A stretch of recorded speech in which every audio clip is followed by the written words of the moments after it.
సినిమాలు సిరీస్లు అన్నాక రిలీజ్ అవ్వడు కామనే, మనం చూసుడు అంతకంటే కామనే. కానీ సినిమాలు తీసేటోళ్ళ ఎప్పుడే సినిమా సిరీస్ వచ్చినా గానీ డబల్ ఎగ్జైట్మెంట్ ఉంటది. ఎండి పరద మీద వాళ్ళ పనితనం గానొస్తది గాని వెనక పొంటి వాళ్ళు ఎట్లుంటారు, ఎట్లా ఆలోచిస్తారు, మన బాధలు మర్చిపోయేటట్టు చేస్తందుకు వాళ్ళు ఎంత తిప్పలు పడతారో చూడాలనని అందరికి ఉంటది. అగో గస్వంటి డాక్యుమెంటరీ ఓటి మన ముంగట్కొస్తుంది గిట్లా.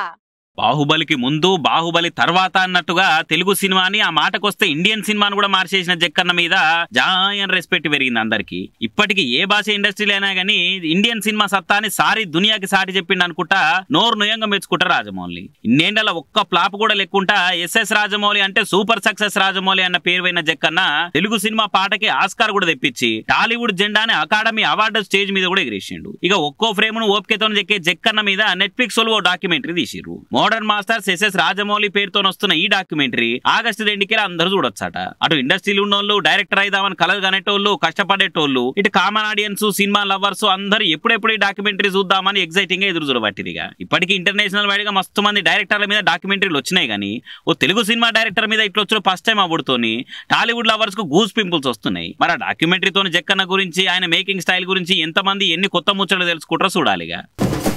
మనుషులం కాబట్టి మనకు గంట ఎక్కువ పని చేస్తే కింద మీద అవుతుంది.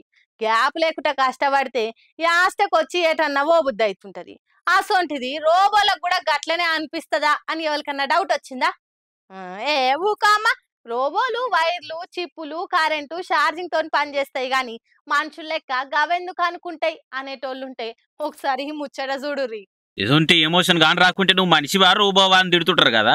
కానీ రాను రాను మనుషులకే ఫీలింగ్స్ తగ్గి రోబోలకు పెరిగిపోతున్నట్టున్నాయి. అది కూడా ఆత్మహత్య చేసుకునేటంతా. సౌత్ కొరియాలో ఉన్న గుమి సిటీ కౌన్సిల్ లా పోయిన ఏడాది ఆగస్టు నాడు కొలువెక్కిందట ఈ రోబో సూపర్వైజర్ గా పిలిచే ఈ రోబోను కాలిఫోర్నియాలో ఉన్న కంపెనీలు తయారు చేసిరట. ఇక అన్ని రోబోలు లెక్కనే దీనికి కూడా సాఫ్ట్వేర్ చిప్పులతోటే చేసిరట. ఇక కొలువెక్కినాక స్టాఫ్ రాంగా పోంగా లిఫ్ట్ కాడ, ఎలివేటర్ల కాడ జాగ్రత్తలు చెప్పుకుంటూ ఉండేదట. మరి ఏమైందో ఏమో కానీ జూన్ 26 నాడు మెట్ల కాడ రోజులు లెక్క యాక్టివ్ గా కాకుండా నా రాజుగా అటు ఇటు తిరుగుకుంటా కానొచ్చింది. పొద్దుకి 4 గంటల కట్టవై చూస్తే మెట్ల మీకెళ్ళి కిందికి దిక్కి సూసైడ్ చేసుకుందని తేలిందట. ఆ రోబోలు ఉన్న డాటాను బట్టి కొన్ని ఇంటర్నేషనల్ పత్రికలు ఉండి పని ఒత్తిడి ఎక్కువయ్యి ఇట్లా ఆత్మహత్య చేసుకుందని రాసిర్రు. దాంతో ముచ్చట మీద ఇప్పుడు దునియా అంతా చర్చ నడుస్తున్నది. రోబోలు అంటేనే ఎటువంటి ఫీలింగ్స్ ఉండయి, ఆస్ట లేకుండా మిషన్ లెక్క పని చేస్తాయని అంటారు. అసలు మనుషులు లెక్క అవి కూడా నారాజయ్యి డిప్రెషన్ లకు పోయి ఇట్లా చేసుకుంటారా అని పరిసరం అవుతున్నారు ఇది చూసిన వాళ్ళు. మరి ఇక నిజంగానే అట్లా గ్యాప్ లేకుండా పని చేసి అట్లా చేసుకుందా లేకుంటే వేరే కారణం అనేది తెలియాల్సి ఉన్నది.